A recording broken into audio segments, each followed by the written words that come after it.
So there's a story in the Bible that I've read multiple times. Honestly, I've heard sermons preached on it, have read devotions on it, all of that. But this particular time, recently, like a couple days ago, I read it and there's a particular line that jumped out to me. Listen, I know if it blessed me, it's going to bless you too. So Mark 5, Jairus is a synagogue leader and he runs to the feet of Jesus because his daughter is sick. His daughter is not only sick, but she's dying. She's dying, and he is desperate for his daughter to get well before she dies, before the worst happens, because that was the worst that could happen, death. And so he runs to the feet of Jesus. He throws himself at the feet of Jesus, and he's like, "Can you please heal my daughter?" And so Jesus stops what he's doing, and he goes with him. He's on the way to heal his daughter. Somebody, he gets report that his daughter had died. And the guy who's giving the report says, "Hey," and this is the part of the message that, or the story that in the verse 35, I have my Bible here, so I won't say the wrong thing, but said, "While he was still speaking, people came from the synagogue's leader's house," the synagogue leader, Jairus, "and said, 'Your daughter is dead. Why bother the teacher anymore?'" And the teacher referring to Jesus. And something jumped, like when I listened to that particular line in the story, it hit me, because how many times have I or you watching this prayed for things, believed God for things, hope for something? I mean, you may be believing God for someone in your family to get saved, for someone in your family to get off of drugs, or maybe you're married and you're praying and believing God for your marriage to be restored. Maybe you are praying for maybe you received a bad diagnosis from a doctor and you're praying and believing and hoping for Jesus to heal you. Maybe you're here and your finances are in a difficult place, and you never thought you'd be where you are financially, and you're praying and you're hoping and believing for things to turn around. Maybe you're in a place where you're unemployed, or you're unhappy at your job, and you're in a place where you never thought you'd be. You're in a desperate situation, and you're praying and believing that Jesus would answer your prayer a certain way. And I'm sure Jairus, he wasn't expecting for his daughter to die.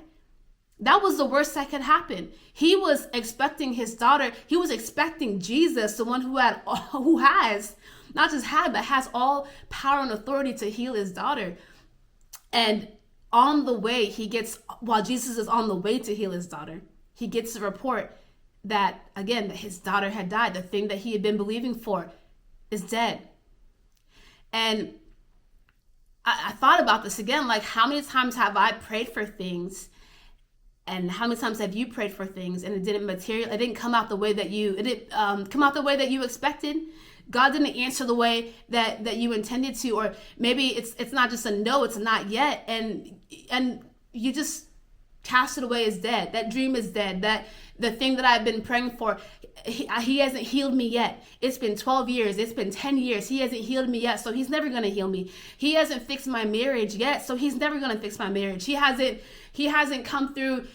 He hasn't turned around my finances yet. I'm still in debt. I'm still in this financial bind of a situation. So he's not going to do it.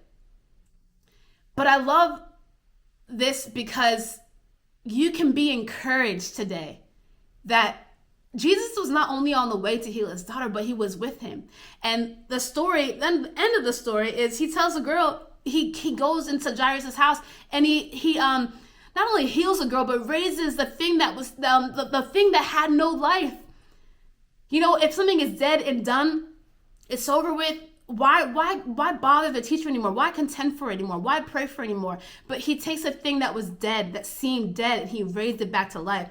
And I'm here to tell somebody watching this that you may feel discouraged.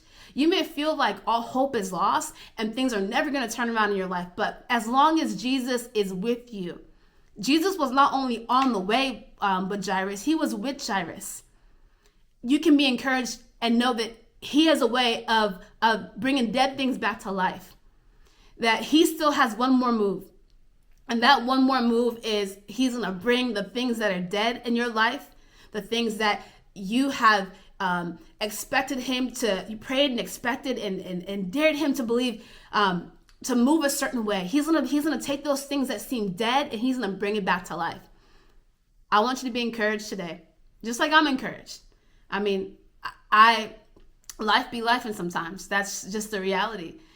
But again, if you're watching this, Jesus is he's with you, first of all, and he's going to bring the things that in your life that seem dead and hopeless, whatever that thing is, he's going to bring it back to life. He is going to heal you. He is going to restore the things that the enemy has stolen from you. Be encouraged today. He's on the way, and he's not only on the way, but he's with you. And I know that if he's with you, then anything is possible. All right, I love you guys. Stay encouraged and see you soon.